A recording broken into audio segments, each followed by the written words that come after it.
So, hello and a big warm welcome to everyone here. And today I have with me Wendy Andrews. Welcome, Wendy. Thank you. Good to be here.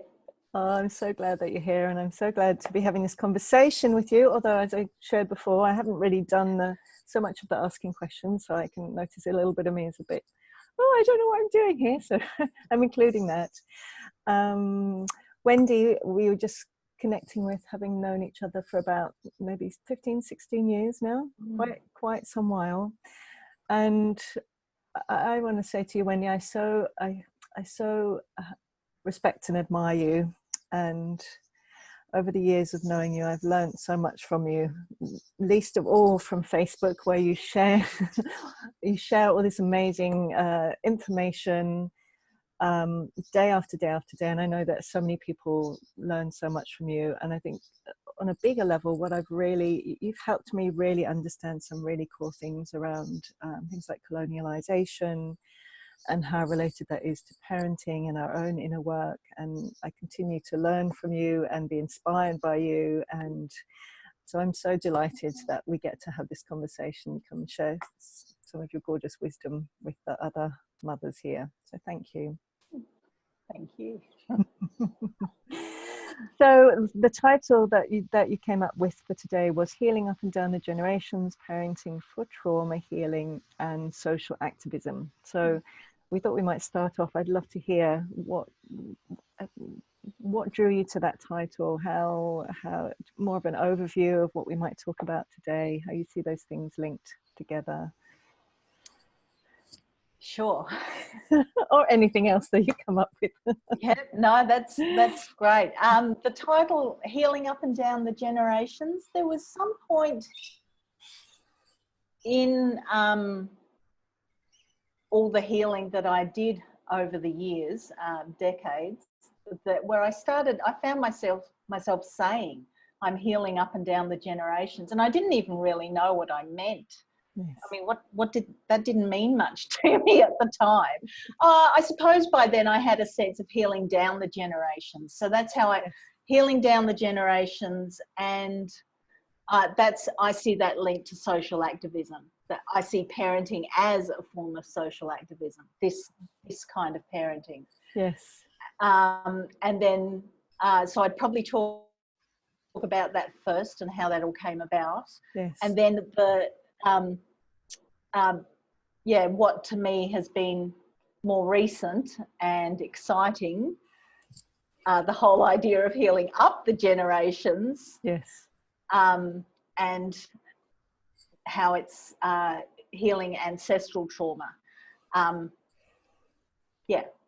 Love That's it. enough of an overview. I love it. It's a wonderful overview. So parenting and social activism, you want to share more? I really want to acknowledge your amazing parenting journey, and I think it's often not seen in that way, but I'd love to hear your own experience of parenting and how you began to really experience that in your own journey as being a profound form of social activism.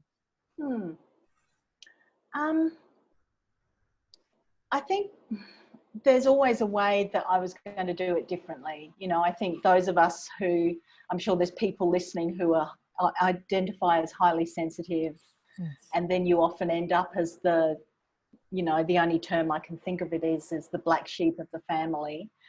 And so you're often the truth teller and the scapegoat. And you're the person who does tend to see the dynamic as a whole, even if you can't fully think about it because you're just immersed in it. Yeah. So I think there was a way that I saw, like, for instance, childism from very early.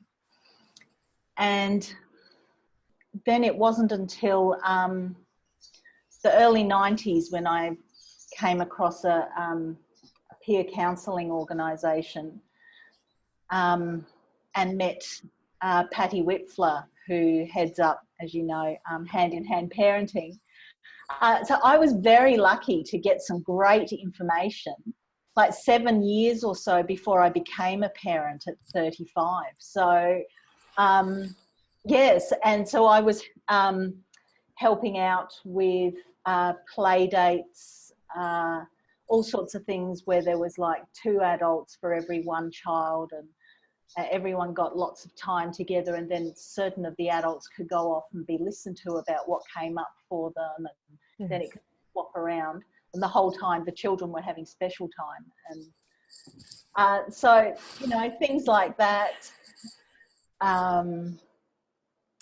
Yeah, I think so wonderful. I love that you had that already so early on. And what are you happy to share? What was that for you when you came across that, and you know, what was it like when you're like, oh, I was so excited. Oh my goodness, yes. Something that that I found myself gravitating to anyway. You know, if there was a party on, I'd be the one with the children, yes, with them all piled on top of me, you know. They're all just laughing hard, or running around with them chasing me, and so it all just fitted so well with what I was already doing, and to find a framework, and also not just a framework, but a framework that understood oppression in all its, you know, many forms. yes, And a lot of it had been come to through emotional release. Like, that was the whole idea. We'd take turns sitting down listening to each other. It was the first, you know, it was listening partnerships back in the early 90s, and yes, it was the first thing that I ever came across that said, you know, your prolific crying is a really good thing. yay. And prior to that, you know, it was the whole mental health oppression around that, and yes, you know, the merry path that led me down. And so it was a total turning around of how I saw the way that I was, that very sensitive, easy to cry. Yeah. So you really saw that turnaround, that those are actually beautiful gifts. Yes.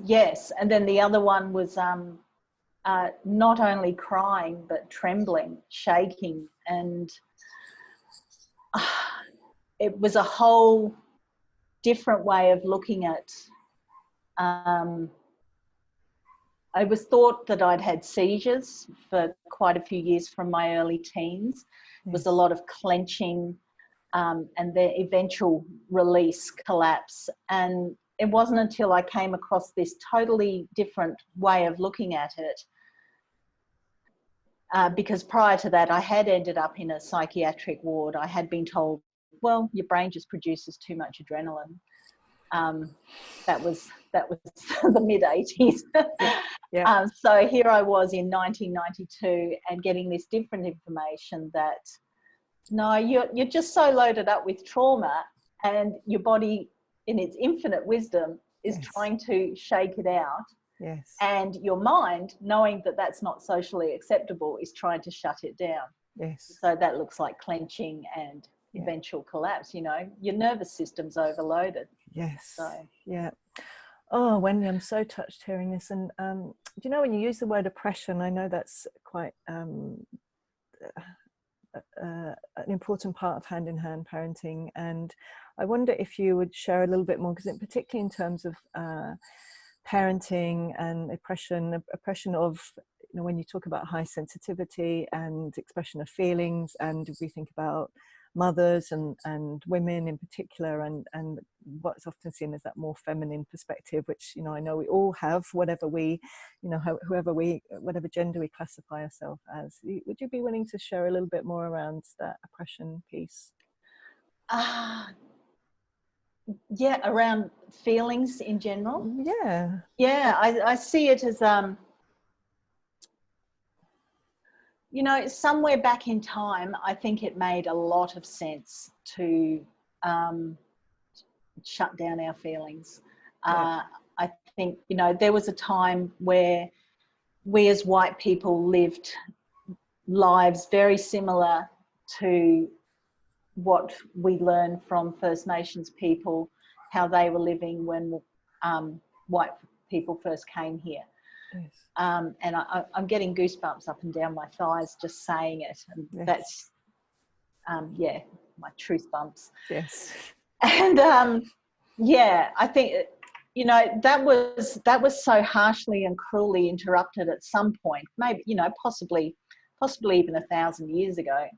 Yes. We had to shut it all down for safety and survival. And I think that has led over time to, you know, that's basically what colonization is. We were colonized, and we didn't get help with that. We were in that for so long, and then we transported it out to other places in the world and acted it out on others, exactly the same way that we've learned, you know, that's what children do with built up emotions stuck in the body. Yes. If they don't have a release for it, one of the ways that it can come out is acting it out on someone perceived as less powerful than themselves. Yes. So yeah, exactly the same thing. So I can understand that that's how the whole thing could have got started. And yeah, and every child still comes into the world probably completely free of that. I don't know about some ancestral stuff, but you know, because now we understand about epigenetics and that trauma can be carried for like 15 generations or something. I'm not fully clear on whether we come in completely free of stuff or there's something there. I think we can definitely come in, and I think this can be where the highly sensitive stuff can come in, is that our the trauma switch got switched on in previous generations and didn't get it. As much as scientists thought it would reset at each birth, it doesn't. And so we come in more hardwired for, you know, what's that? Yes. And yeah, and then the way that, the colonizing way that we parent each child, which is how I see authoritarian parenting, combined with often not noticing that a person is being frightened or whatever, it all builds up, and we're busy trying to shut each child down in the way that's been going on for generations for us. Yes. And yeah, we're making it, it makes a big rod for our backs for later parenting. And yeah. I really appreciate you sharing that, Wendy. And I think it was really from you that I really got this, that, as you know, and I know that not everyone watching this or listening to this would also classify themselves as a white person. So again, I want to acknowledge that. But for those of us who do, who you know, to really get that colonialization process happened to us as well, but just a lot longer ago. And I really got that from you. And I wonder if there's anything else you want to say around that, around like really kind of really getting that, really realizing what may have happened to us that's so long ago that it's actually much harder to connect to in some ways. Okay. That I can. That's we'll switch the order. Yes. So this is healing up the generation. Yeah. Yes. You're happy to do that? Because I'm happy to do I know that. we said we were going to go the other way, but you were talking about that, and I was like, oh. Yeah. No. All right. So I'll go back to some of the earlier stuff later. But so when was it? Maybe only 2 years ago. I think I'd reached a point where I had done so much healing of myself. Yes. I'd released so much trauma from my body. And two big final parts, well, final, it's never final, but two big parts that really helped that were the somatic experiencing. And I'm sure there's many other modalities that are similar, something that helps the nervous system release the stuck survival trauma in a way that doesn't overwhelm us. And so I was able to suddenly, for the first time, be able to release tiny amounts without needing to dissociate. I realised I'd spent so much of my life in a dissociated state. Yes. And that really helped me then be able to tell when I was starting to literally feel a whooshing out the back of my head, and I could do the grounding stuff that would keep me here. Yes. So that made a huge difference. And the other one more recently that made a big difference too was the work with you around the inner loving presence, the crew more than anything, I think. And I did the immersion with you, that's right. And I think there was a really important piece was when you spoke to my soul. And I realized that's the part of me that was totally feeling and hearing. It was like, oh my God, she's talking to me. She can see me. And it was incredibly moving. And I think it's really, yeah, I can feel the change ever since then.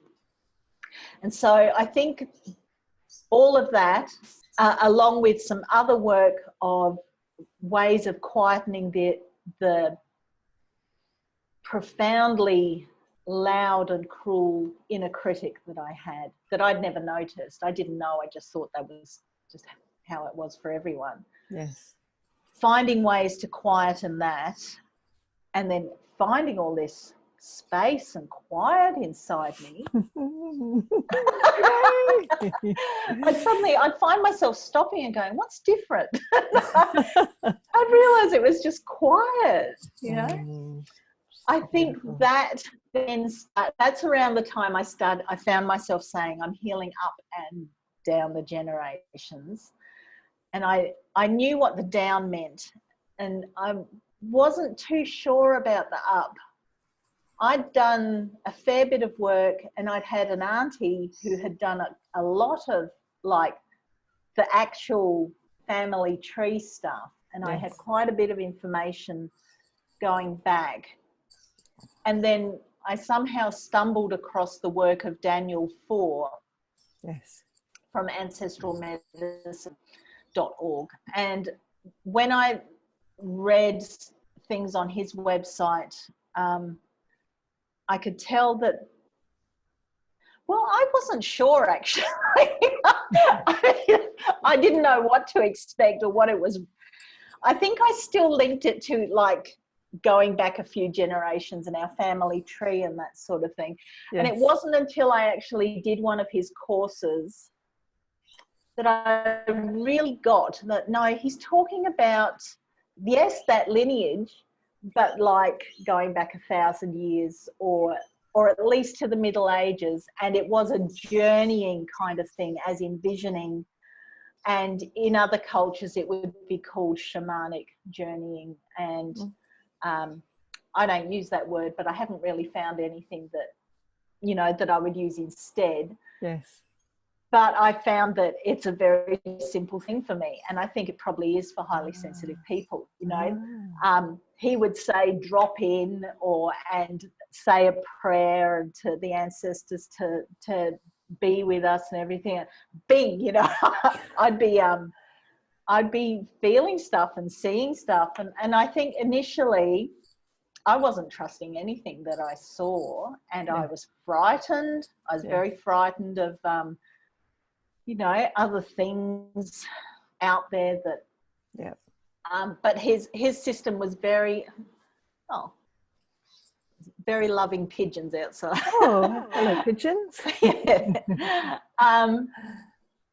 I felt the way that he does it, what he set up, it felt very safe. And I started trusting things that I was seeing and working with a practitioner until I had built up quite strong pictures. And it's about finding a guide far back on one particular lineage to start with, the one that feels safest. And it's asking them to do the healing. It's putting everyone in a prayer cocoon, all the ancestors between you or the living person on that line and them, putting them all in that and asking them to slowly release them out the other end from being these stuck people who often don't even realize they're dead, and just and that there is a belief that we have so many of those unwell ancestors because we haven't done our proper ways that we would have done 1,000 years ago. Wow. They haven't moved on the way that, and that there's a belief that that's what's causing a lot of the troubles. Oh, really? And so I see this work as a kind of activism for climate change, for, you know, because once you heal one of your lineages, that affects so many people in the world. Because the further back you go, the less people they were. Yeah. It's easier to see how connected we all were. Yes. And so far I've healed 2 lineages fully, absolutely fully, have felt and seen amazing, incredible things. I feel like I have very strong old ones with me. They are always with me. I'm learning that my tears that we've, you know, our society teaches us are solely about, you know, when you're sad. What I already had figured out was, yes, I cry when I'm sad. I also cry when I see beauty, yes. When I'm in awe, yeah. When I feel a deep connection.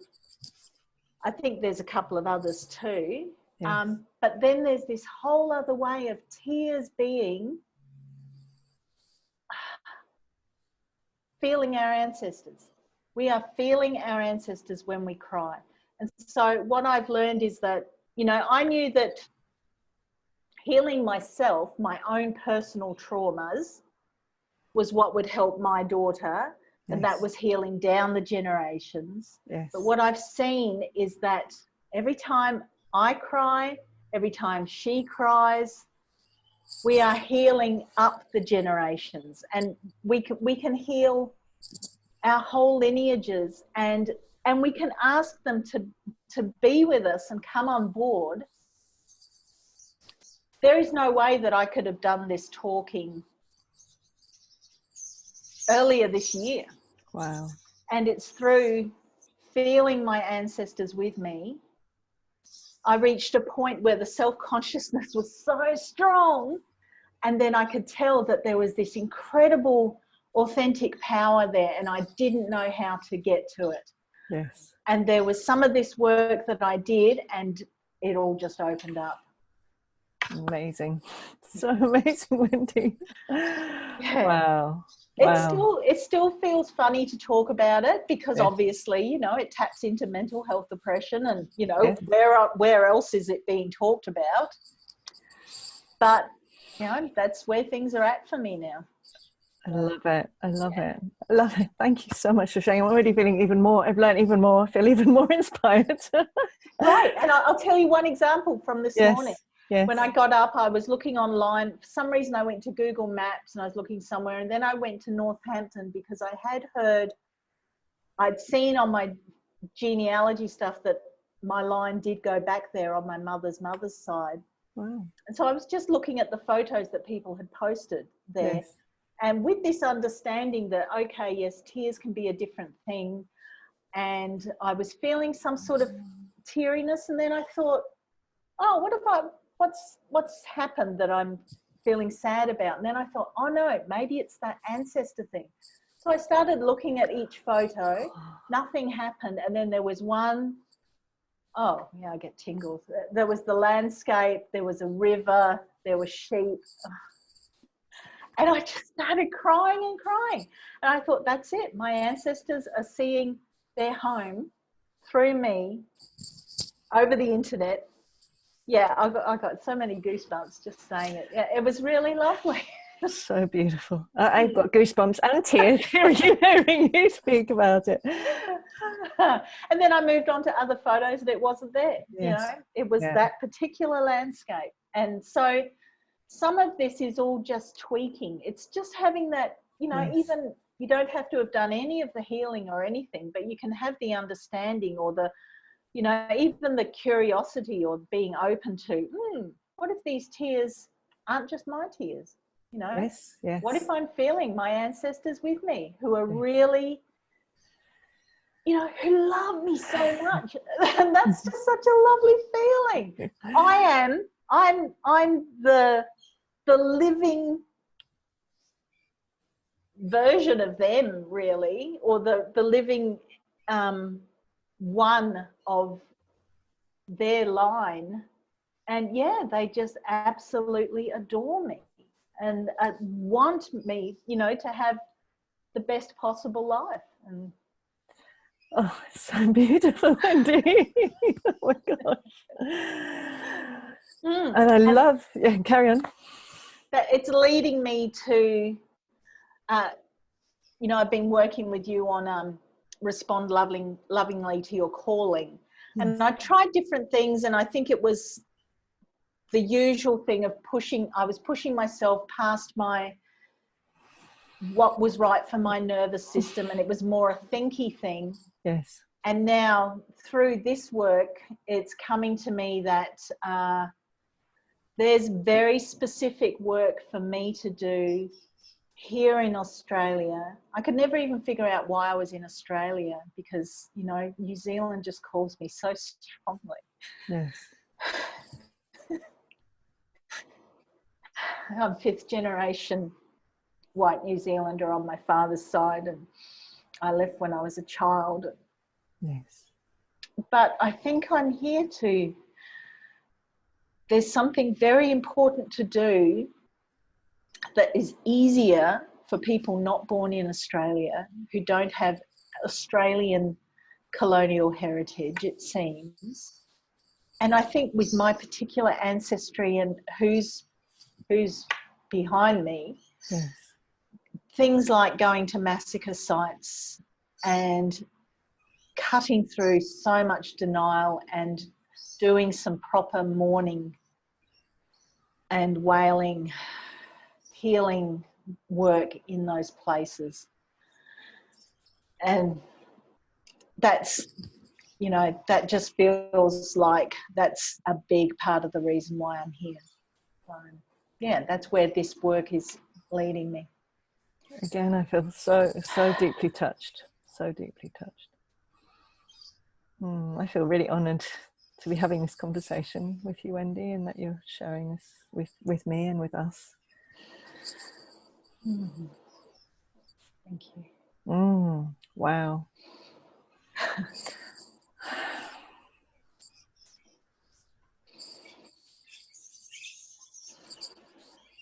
And I love that increasing clarity around your callings and that difference between the kind of coercion or the pushiness and all the things that you're bringing here together. The you know, the ancestors and the healing of the ancestors and the ancestors being here with you, that they love you, the land, the call to the land, the call through looking online at where your ancestors came from, but also the land here where you live here in Australia. The to me, I'm so loving the tears as both healing and mourning and grieving, but also as a beautiful I can't even think of the word. I'm sure you probably will, but the expression of love and of recognition of beauty, of knowing, all of those things. I'm so loving all these things that you're bringing together as this beautiful tapestry, and I really appreciate what you're doing and that you're sharing it with us. Wow.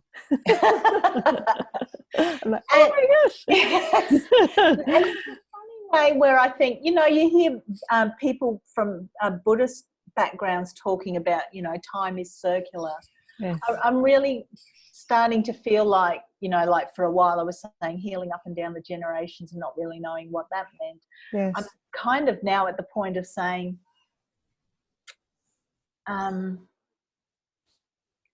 this moment you know, a lot of us are feeling it around climate change and you know, deep grief. And the moment where that happened for First Nations people, it's really helping me have a body sense of what it was like for First Nations people as they realised that shit, you know, this is it. It's really bad. Yes. And the moment where that was the same for us 1,000 years ago. Oh, I yes. think they're all the same moment. Oh, Wendy. I've got now tingles and I'm going to be like, when I've got my Wendy, my tingles and tears. Yeah, Wow. I really, yes, I've got tingles all over too. There's something really in that. So healing at any point is healing it all. And so when we're listening to our infants' tears, our toddlers, our child's, our teenagers, that might not be tears, it might be other things. It's that same point. It's all, for me, it's all decolonising, it's all healing trauma, it's all social activism, it's healing our generational trauma, it's anti-racism work, because a person who's been listened to and feels connected does not need to find anywhere else to feel good about themselves, which Yep. is how I see racism. Yes. And white supremacy. Yep. It's a coping tool that this society, this traumatized society, offers to a child who doesn't feel good about themselves. Yeah. Who's been raised with punishment and shaming and neglect. So yes. Yeah, I really understand where it comes from, and I see that this is social activism for changing that. And I think that is the most important work. Yes. Oh my goodness, I love what you're doing. I love what you're speaking about. So resonate. Look, on my computer's I'm like so excited.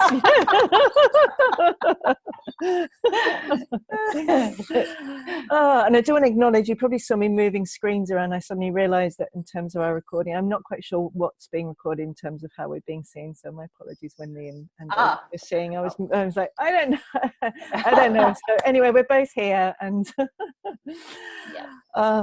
do you know where I go to with that, Wendy? And I know we were going to talk about your parenting, this may not call to you, but I think a lot about generally the male politicians in inverted commas in power at the moment, and I think a lot about the power over that happens, and I think a lot about the little boys in them and the disconnection and all of those things. And I wonder if whether you have anything to owning class oppression is awful.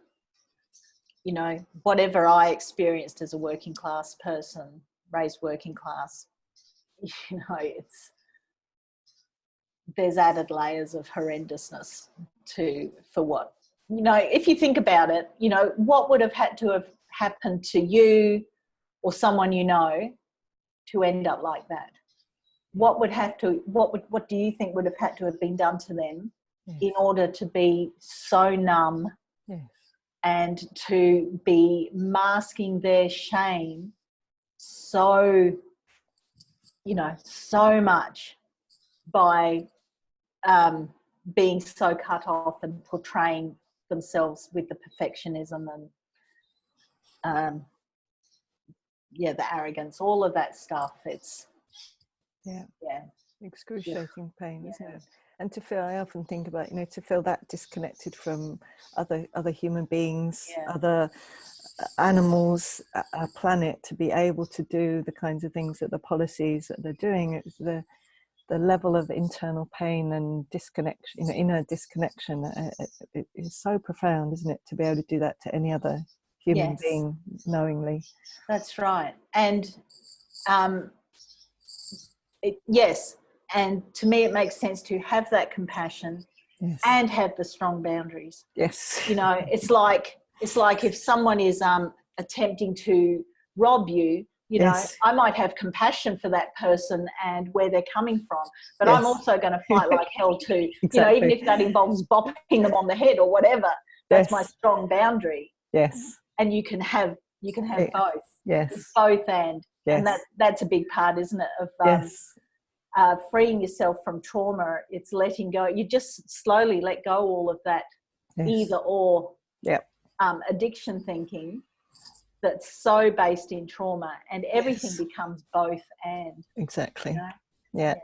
And, you know, my passion for love and will, the way I see it is, you know, having absolute love and compassion for those little parts in them and what they would have experienced to be able to do what they're doing, and to have an absolute no for what they're doing, and to be able to hold both of those, and for Annie and all of the feelings that we have in response to seeing what happens to the people, and the people who are being oppressed and being hurt and being all of those things. It's that inclusiveness, isn't it?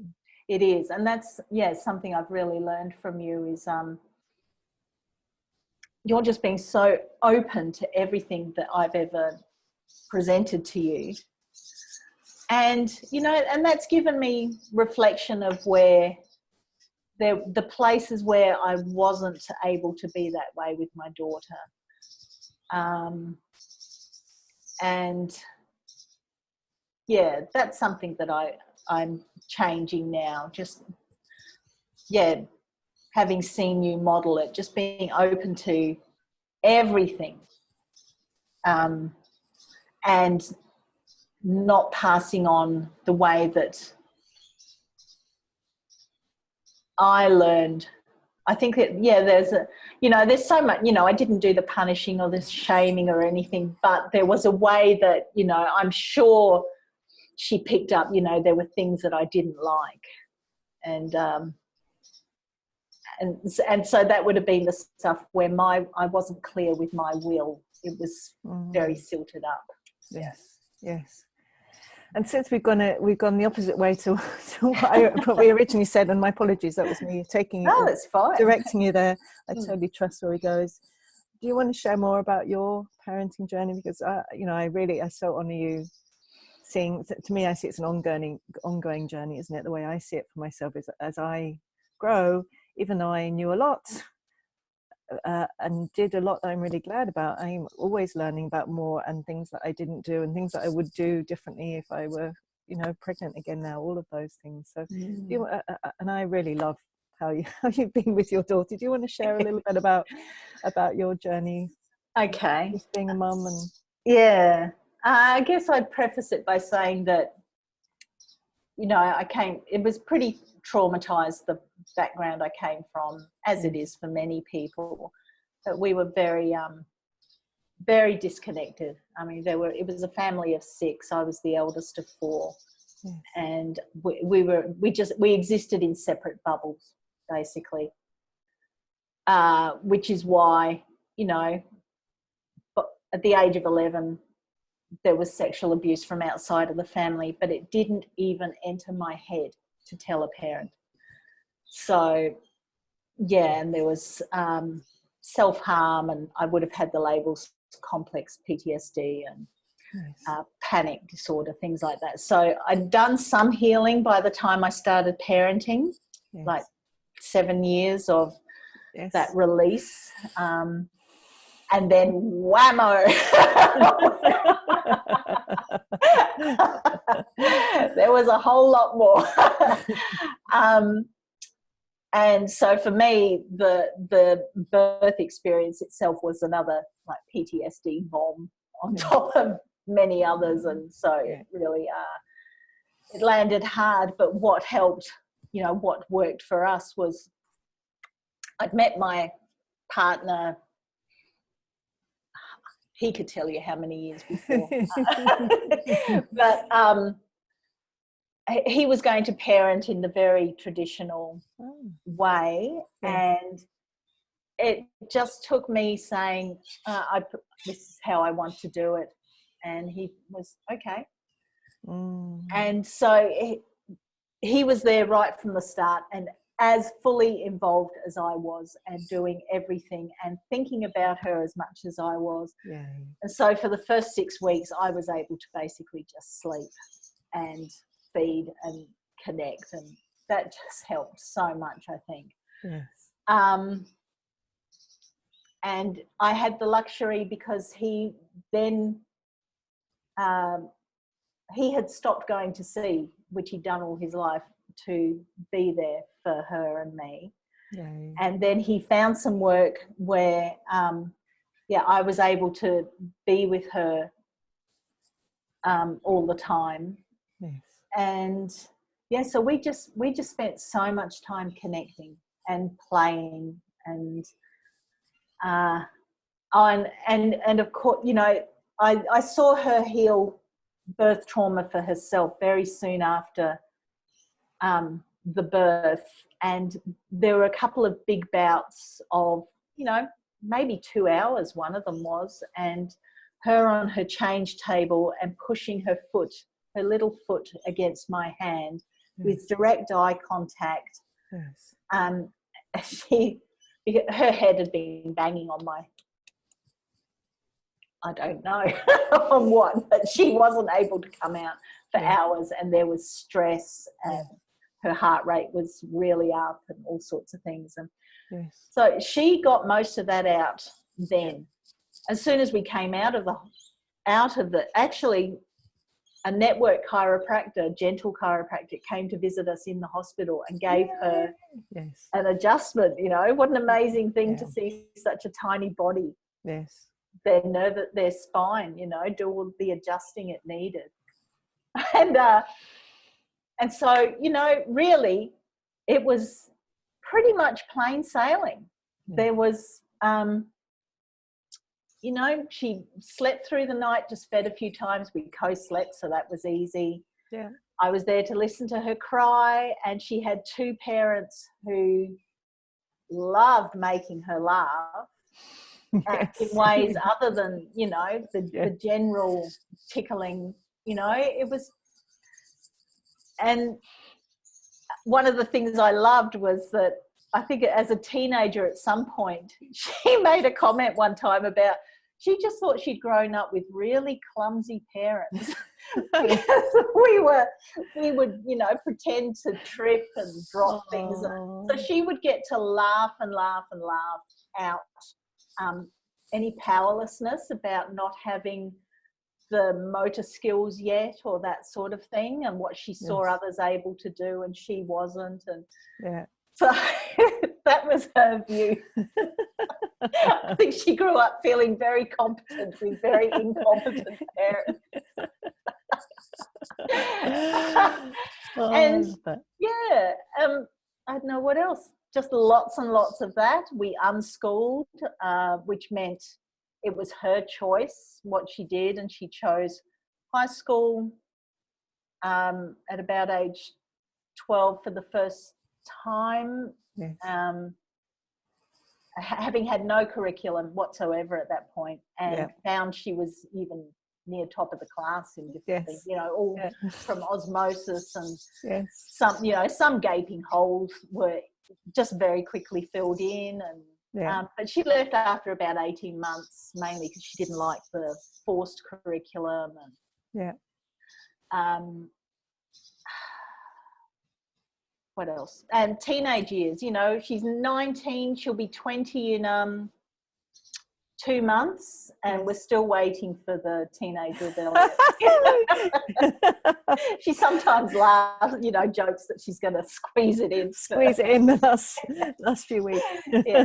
So we just get to laugh a lot. There's lots of banter, and so beautiful.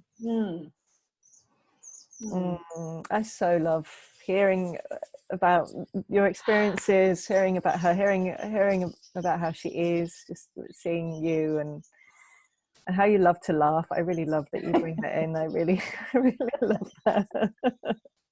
Thank you. Can I have one more question in terms of doing your own inner work? I mean, the capacity that you had to do all that and to give that to her. do you want to say anything particularly to those who are listening, and a lot of parents, the mums who are listening, the mothers or moms, you know, around our own feelings that show up and our own that parallel journey there? Is there anything that you want to offer or say about that? Because it seems to me, you know, everyone's different. It seems to me that there was something about the way you and the way you set it up and your family, that it was the absolute priority to give her that experience, and that you absolutely did that. And I don't know if you got if there's any little tips, tricks, I don't know.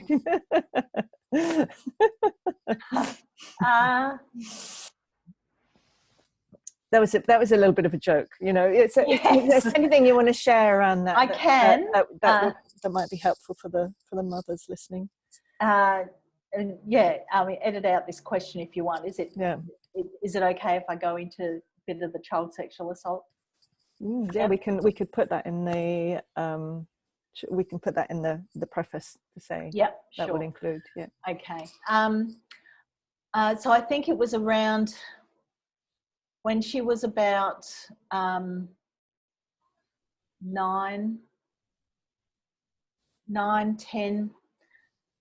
My husband came back from a counselling session he'd been to through the union, and speaking to his counsellor, he told him, he came home and said to me, I really think you should do this course on healing childhood sexual assault. Counsellor had given him a pamphlet. Turned out it was 5 minutes down the road from where I was living, one of the very few places in Australia where this was done. And at first I said, oh, no, I've done all that. You know, I know enough. And it was an 18-week course. I did go. Yeah. Even though, you know, I talk about all the laughter and everything, there was a lot of crying. There was a lot of me stuck in a loop of misery. My daughter, one of the things that she does struggle with, no, she did. She says it's not an issue now. She found it very difficult to see me crying because she would not know what to do. And I think one of the most important things was to say to her, this is nothing to do with you. You don't have to fix it. Yes. This is my work, and I'm on it. You know, I am working on it. But I was so lost in stuff. And I think from the birth time on, I was having headaches that would last for 2 weeks out of a month. Extremely heavy periods. And then I think as she got to like age 10, that was coming so close to me being the same age. Yes.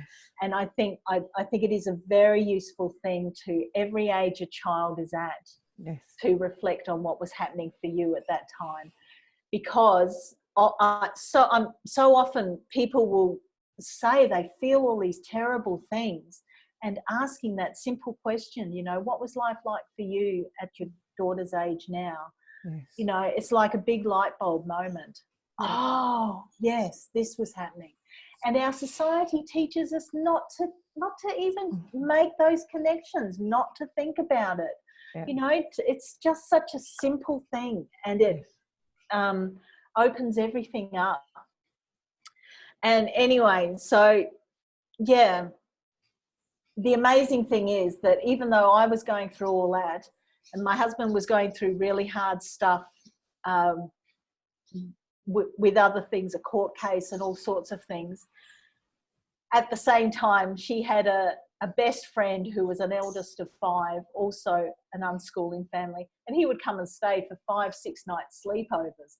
Wow. And we lived in a little coastal fishing village, and they would just have the run of the place, and they were always at home doing experiments or running around. You know, it was just perfect, really. Yes. While I went through this extremely painful healing process, yes, where I started having such thoughts of despair and felt suicidal for the first time ever in my life. Yes. And then out of the blue, someone I barely knew started ringing me every Monday for that period of time. Wow. Check in with me. you know, all these things where I look through my life where I feel so protected and held. Yes. And yeah, so anyway, I got through all of that and it made a big difference. A lot of space opened up in me. Yes. And I just want to say the last thing. So my experience was the three siblings, the three girls we found out as adults that we'd all been sexually assaulted. Yes. By various cousins and others, and no one had ever said a word. I had thought in my childlike way that I was at least protecting it happening to them by it happening to me. Yes. You know, it wasn't the case. All of that. When my daughter was 18 months old, because I had done none of this work, something happened to her along similar lines. The difference is, at 18 months old, she told my husband, yes, so-and-so did this to me. Yes. In detail. She used the words, everything. Wow. My husband told me, of course, huge cries, huge guilt, loads and loads of feelings. Yes. When I got all that out, we laid down. I was able to lightly get her to tell the story over and over, and then to start acting it out on me in a way that was put her in the powerful position. Yes. And I was able to do it in enough of the tone that was cartoonishly yes. frightened, so that she could laugh and laugh and laugh. So she got to release that hurt then, yes. And it didn't become a trauma that was stuck in her body until adulthood, and that led her, you know, from that nervous system, unconscious part of her trying to heal it by acting out or whatever. Yes. She's got none of that. You know, it was dealt with then and there. And that's the difference. Things will happen. Yes. Things will happen. But we have these tools, yes, that we come built with to cry and be listened to in that, to laugh it out. Yes. You know, and then she got to do lots of wrestling with her dad as well. Yeah. So, yeah, I just wanted to share that. Wendy, I really am really honoured that you shared it with me and with us, because also I think in terms of, you know, rather than it being the kind of some ideal of perfect, to know that that things can happen. We can be doing our own healing. We're all going to be doing our own healing as well as parenting at the same time. I think it's inevitable, however much we've done before or not, and that unenjoyable things to whatever degree are going to happen in our children's lives. But the difference is, you know, I really hear those two pieces. That difference is that she knew that she could come and tell her dad and you, and that you knew and were able to be, well, first of all, your own feelings about it, so you could do your own processing, so you could then be with her and help her release it in the way her body exactly knew how to, so that she doesn't carry that anymore. It's so amazing, isn't it, the power. And I'm thinking again what you're talking about, that the time and the circle, and you know, how these things show up. And sometimes it is the exact thing that we're working with that we may see in our child showing up, and often does, isn't it? And that these are, rather than not more opportunities for these emotional sticks about the guilt and the shame and all of that, it's like these opportunities that happen, and the healing that can happen at all levels. That's right, yes. And the fact that I'm just noticing now, you know, the fact that I can even relate that story means I've healed enough of the shame to, you know, not hide that bit. Exactly. Yeah. Yay for healing. Yes. And so there's so much that she doesn't have to heal. She you know, I've spent 30 years in this process, and she doesn't have to do that. She's now living her life. She's the person she came in as. Yes. And she's in that flow, you know, so she so many amazing opportunities come to her. Yes. I really see it, you know, those channels are open. Yes. Yeah. I remember when we were talking about the willingness channel, it was a couple of years ago, wasn't it? And then whenever I talk about it, and you would go, oh yes, that's what my daughter experienced. Yeah. And I said, oh yes, it really is true.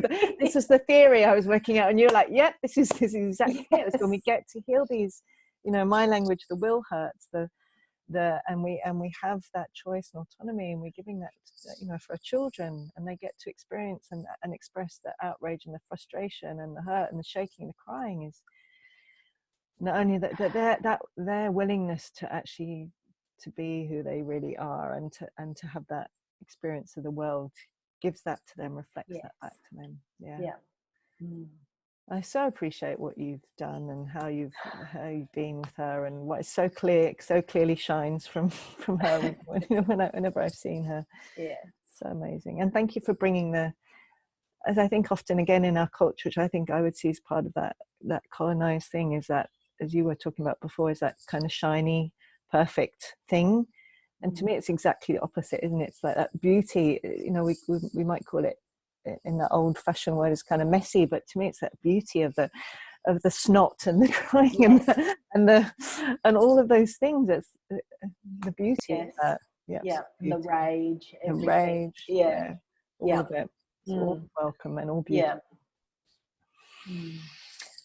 Did you want to share any more? Do you want to say any more about the social activism part, or anything else that you had a sense that you might want to share today with?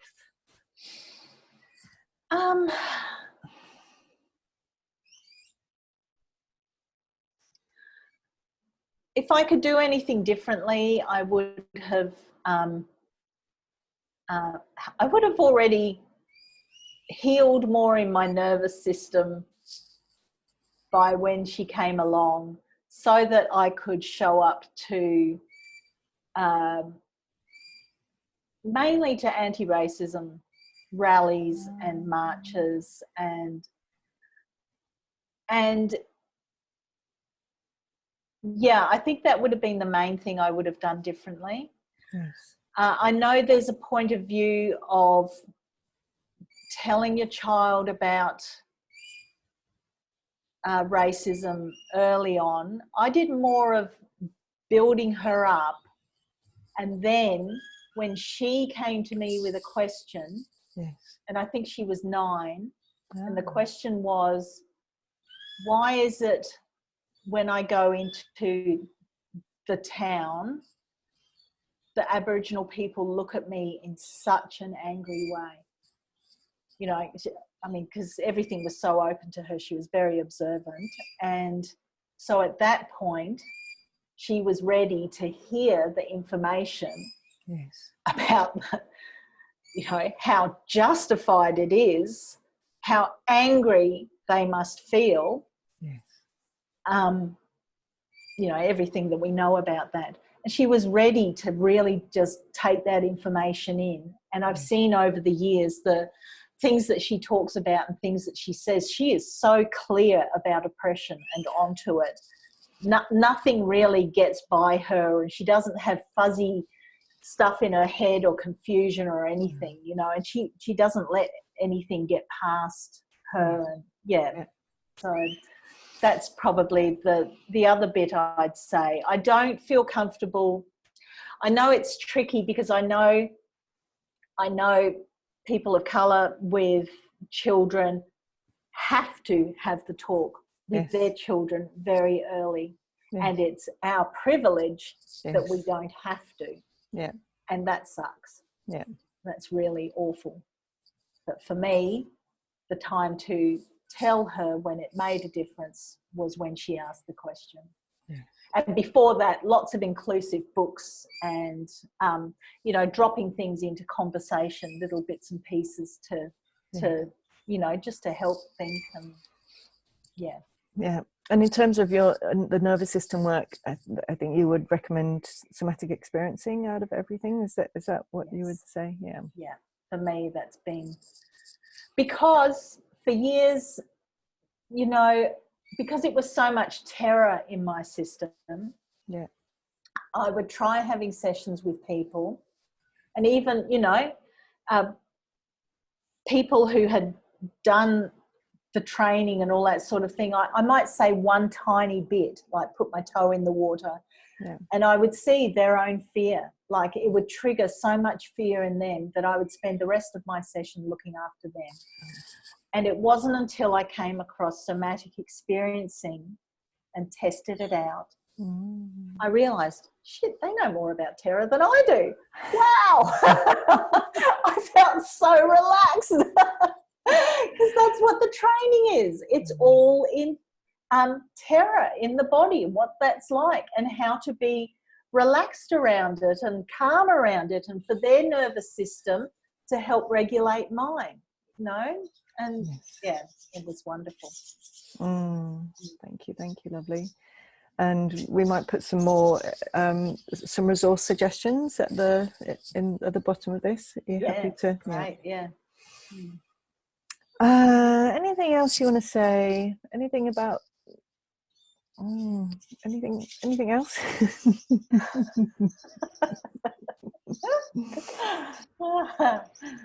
Wow. How are we doing for time? I've talked for a long time. You have, and I've loved it. Wow.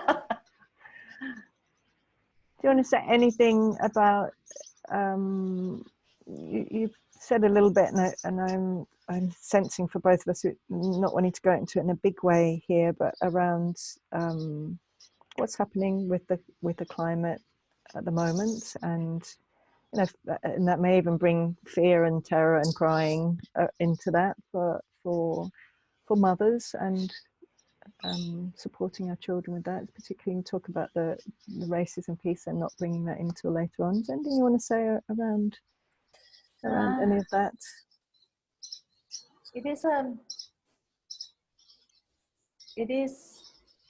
It's hard, you know. Yeah, I've had some massive cries as I slowly face the truth, and my partner is big on research. But I remember, I know how bad it feels, and how when you've got so much, if you've got a certain amount of trauma in your nervous system, you just cannot go there. And I really respect that. I remember back before I'd done the sexual assault healing, he was telling me about peak oil, and he was totally freaked out. And, you know, I was picturing that we'd have to go and live in a cave or something, but I just could not go there. I just said, I can't listen to it. It was, I had no room for it at all. So I really respect that. I really get it. And if you can't, you can't. And I don't think I've heard anyone else. I really, again, that's what I've really heard from you is that really the linking of that, and how hearing about what's going on the planet can really tap us into anything. You know, some of the core themes, they're going to be so similar, aren't they, to whatever we haven't healed or expressed or had safe holding for in our own history or our own lineage as well. I mean, the themes are going to be so similar, and I think that's why, again, I think while we're both wanting to be quite delicate around bringing this here. Yes, yeah, that's right. And I think because we moved house a lot, and so that was a time where I didn't have regular solid listening partners, because I think I had them, but the trust wasn't really there. Yes. And if I'd understood that piece that you just said, that it all links up, it doesn't matter where you go into it. If you're crying about what you've just finally had to face about the climate, you are also crying about your own early trauma and your own ancestral trauma. So it really doesn't matter. Tears are tears, and rage, and, you know, they all have hopelessness and despair in them. Yes. So as infants, if we were in a room on our own and crying it out, we all have hopelessness and despair. So I would say to some of the new mothers here, if you are feeling that around climate change and you haven't done a whole lot of trauma healing, it can really help to go in with the perspective, okay, I'm going to trust that some of this hopelessness and despair, even though I think it's all about the planet and, you know, having this young child, and some of it is my early stuff. Some of this is my own, and I can use this to offload my own early stuff. So even if you can't sense that or trust it, yes, just, yeah, like you say, go with whatever it is that gets you there, because yes, it is tapping into your own stuff. exactly. Yeah.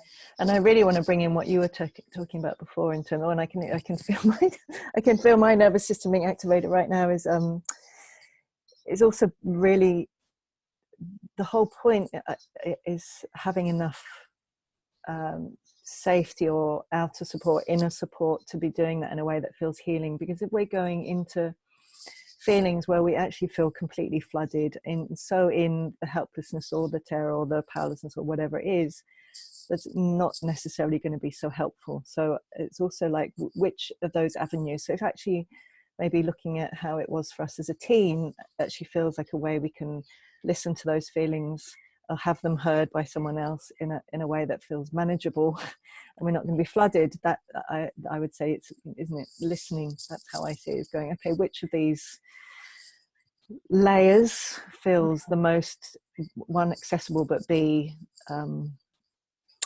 what word would you use? Safe, not flooding, held, supported. Yes, yeah. And Resourced. also, it's totally, resource. It's Resourced. totally fine to put up a boundary and say, Yes. no, Yep. I cannot go there right yes. now. Yes. This is not useful. Yes. I need to have all of my attention here for my baby and self-care. Exactly. And or my children, and that is totally sensible. Yes, exactly. Yeah. A big yes to that. A big yes. And a big yes to, as you know, one of my passions, to our repression mechanisms as well. Like, yes, I know that for myself. I had a time when I was looking, and I got to a point where I go, okay, that's enough now, and I need to go and just read some novels and just think about my everyday life and to really integrate. So I think it's really yes, you really helped me with that, because, you know, I'd go from, you know, feeling terrible about something into my repression mechanisms, and then feel terrible and guilt because I was using them. You know, it was just never ending. So I did it the other day. There was some big stuff up. I can't even remember what it was now. Yes. But I had some dark chocolate in the fridge, and I thought, yep, I'm going to use this, and good on me. And sure enough, I got to the point where I had space and something, so, you know, it could all come out there. Yeah, so wonderful. I'd love to share one experience I had, and it was actually after the first live in Transformation Through Mothering, and shared it on Facebook, and you responded, Wendy, and it was like in the day I experienced almost like all the different layers and levels. So I woke up from dreams, and I was feeling so much grief in my body around what happened with my daughter when my son was born, and what happened with my daughter when her dad and I split up, and my son had gone from being so calm and they were so in love with each other to him hitting her, and the disconnect that happened for all of us, and feeling so much grief around things that I really sense haven't been healed in her and in our relationship since then. So I started off there, and I did loads of crying, and then the little baby bird, you know, we have baby birds in the house. A baby bird literally died in front of me while I was trying to help it and work out what was going on for it. So I was crying about that. And then I connected in, not in an overwhelming way. So I was really checking in with myself the whole day, in a like really loving, I had my inner loving mother there. And I connected in on a bigger level with, you know, the species and birds and animals in general. And I had some big cries around that. And then, some more crying, and then I had this beautiful dream that night of actually it was about me as an incubator baby and the grief and loss I felt in my own history, and being held by a I never know. I'm still not up on all the terminology, I know, so I really want to be careful. A first Australian woman holding me in her arms as I cried. So for me, it felt like so many different layers and levels of tapping in with the grief, and that they were all, exactly as you're saying, that they were all kind of interwoven, interconnected, yes. And it was very profound and beautiful. Yeah. I love it. Yeah, and I love when dreams come in like that. Yeah. Powerful, isn't it? Yeah. So it started with a dream and it ended with a dream. Yes. So I wonder if there's anything, any little practical thing like that you might want to give to mothers around, maybe even I don't know, nervous system settling, or I don't know, anything that you might want to give as a practical thing to go away with. Hot tip. Here we go. Yes. This has been the most useful thing for me. Yes. You know, you hear about earthing and grounding and feel your bum on the seat and that. So I remember I heard that for the first time maybe 6 years ago. Yes. I didn't know what they were talking about. I realised I just lived in this dissociated state and I had an intellectual understanding of what that might feel like. Yes. But none of those things particularly worked for me because I can actually do all that stuff from out there. I don't have to be in my body to do any of them. I've learned, you know, the puppet master. But the one that really works for me, and it's called titrating, and that's it's tiny incremental steps of curling my toes and fingers, like as slowly as you can do it even more slowly. And that's when, if you start feeling, see, a few years ago I didn't even have a sense that my nervous system was activated. I wouldn't have even been able to use those words. Yes. All I would know was that suddenly I was a volcano and it was all spewing out at me, and usually at my husband. Yeah. And it was mindfulness that really helped with that. But this seems to, when I start feeling that fizzing or those sensations inside, so I would say mindfulness is the first step, so you actually can notice inside your body. Yes. And these tiny movements I have seen dissipate. That's what it's doing. It's dissipating the survival energy, which is what is those volcanic feelings, or when you're feeling activated, that's what's happening. Your nervous system is feeling something similar enough to when you've been traumatized as a child or an infant, something you probably may not even remember. Yes. It's getting activated and it's, you know, going into fight or flight mode or whatever. This tiny releasing is enough to keep you here, and for that to dissipate. It's not repressing it, it's not putting the lid back on it. Yes. But it's hard to believe that something so tiny and small could make a difference, but it does for me. Thank you. But yes, lots of links. I'll put lots of links for that sort of thing, and the good mindfulness stuff, little quick meditations, that sort of thing. Yeah. Great, thank you. And for in terms of where your work's going, do you want to say anything about that now, or would you like to write about that? Or in terms of, you know, people are going, oh my gosh, Wendy, how do I connect more with you and know more about what you share about? Yeah, that's it. I'm really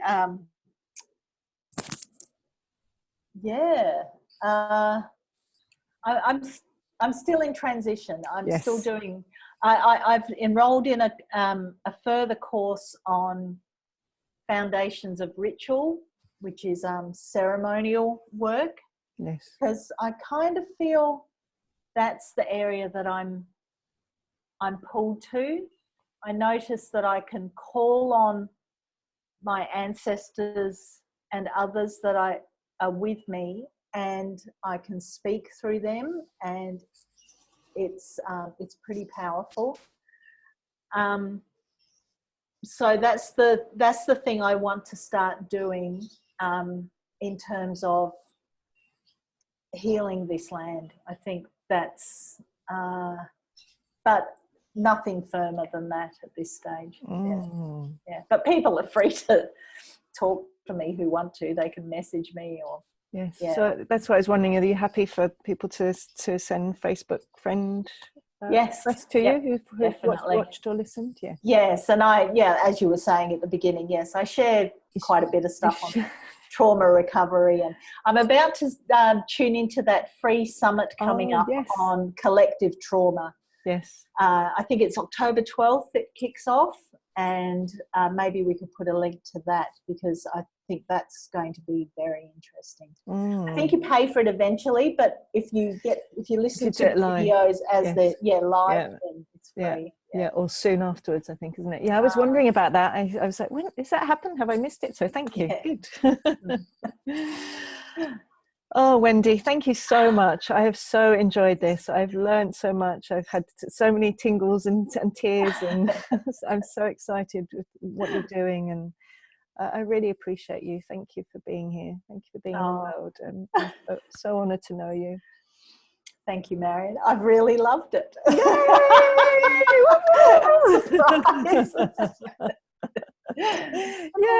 So I'm going to press the stop record now, if I can find the button.